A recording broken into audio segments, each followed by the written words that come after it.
বাসার ভাই, আপনার মেয়ে তো খুবই সুন্দর। শিরিন, তুমি লেখাপড়া কতটুকু করছো?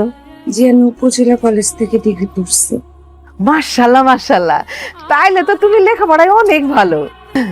একটু হাইটা দেখান।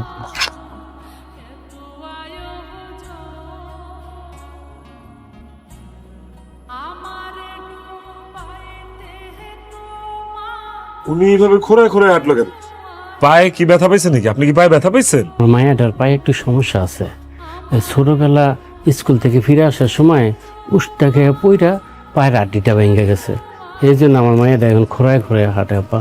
তাহলে আপনার মেয়ে ন্যাংরা? এই জন্যই তো কই, এত সুন্দর মাইয়া লেখাপড়া জানে, বিয়ার বয়স পার হয়ে যাইতেছে, বিয়া হয় না কেন?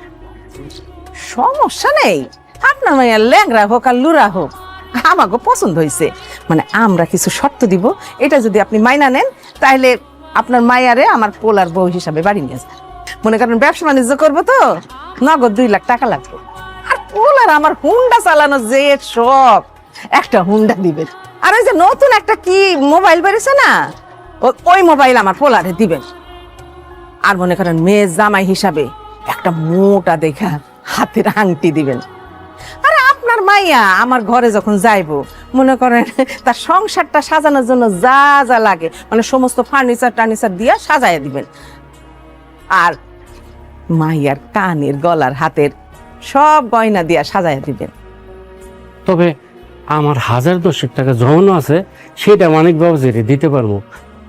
আর শিরিনের মায়ের কানের আর গলার গহনা আছে যেটি, ওইগুলো দিতে পারবো। আর কিছু চাই না আপা।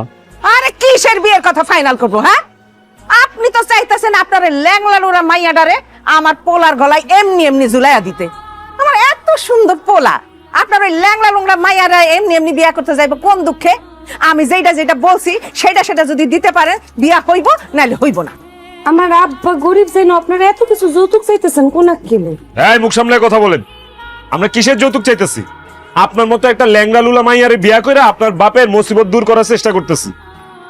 তার ঘাড়ের বোঝা আমি আমার ঘাড়ে নিতেছি, সেই জন্য সে উপহার হিসেবে এগুলো আমার